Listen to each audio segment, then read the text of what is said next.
শনিবার বর্ধমানের কার্জনঘাটে খেলা হবে দিবসে দুই শীর্ষ কর্তার উপস্থিতিকে কেন্দ্র করে রাজনৈতিক মহলে তীব্র বিতর্ক ছড়িয়েছে। শনিবার আয়োজিত এই কর্মসূচিতে মঞ্চে একদিকে জেলা তৃণমূল সভাপতি তথা কাটোয়ার বিধায়ক রবীন্দ্রনাথ চট্টোপাধ্যায়, অন্যদিকে জেলা শাসক আয়েশা রানী এবং পুলিশ সুপার সায়ক দাসকে পাশাপাশি বসে থাকতে দেখা যায়, জানিয়ে রাজনৈতিক মহলে তীব্র বিতর্ক।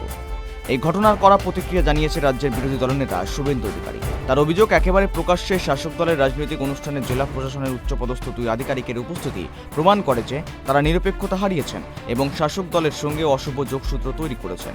শুভেন্দু অধিকারী এই অভিযোগ নিয়ে সরাসরি দেশের মুখ্য নির্বাচন কমিশনার জ্ঞানেশ কুমারকে চিঠি পাঠিয়েছেন। চিঠিতে তিনি আয়েশা রানী এবং সায়ক দাস এই দুই আধিকারিককে অবিলম্বে নির্বাচনী দায়িত্ব থেকে অব্যাহতি দেওয়ার দাবি জানিয়েছেন। পাশাপাশি তাদের বিরুদ্ধে প্রশাসনিক এবং আইনি ব্যবস্থা গ্রহণের অনুরোধও জানিয়েছেন। এ নিয়ে টুইটও করেছেন শুভেন্দু অধিকারী। পুরো বিষয়টি নিয়ে ইতিমধ্যেই শুরু হয়েছে রাজনৈতিক চর্চা। এটা তৃণমূল, পশ্চিমবঙ্গের শাসক দল, তার দলীয় কর্মসূচি। সেক্ষেত্রে তৃণমূলের নিজস্ব যে দলীয় প্রতীক, সেই প্রতীক ব্যবহার করা হচ্ছে।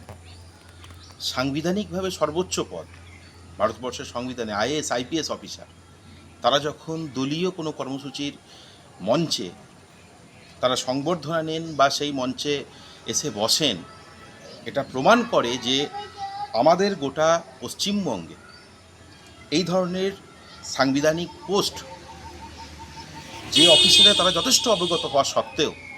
জানিয়ে স্বরূপ বিজেপি কর্মসূচি খেলা হবে দিবস পালন হচ্ছে, যে মঞ্চে দুদিকে দুটো তৃণমূল কংগ্রেসের লোগো লাগানো রয়েছে, সেই মঞ্চে বর্ধমানের এসপি এবং ডিএম কে বসে থাকতে দেখা গেল।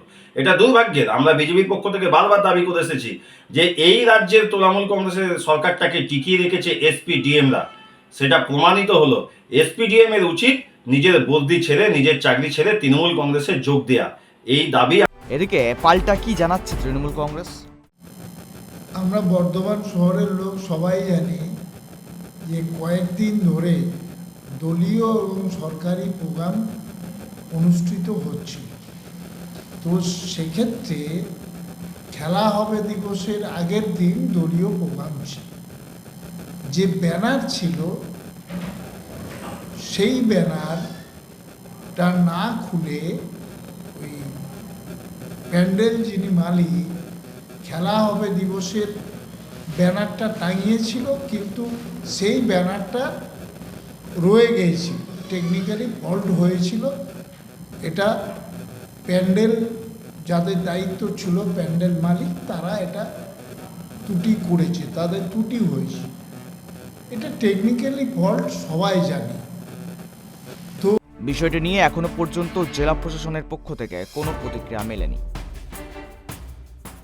পূর্ব বর্ধমান থেকে কল্যাণ দত্তের রিপোর্ট, ট্রাইব টিভি বাংলা।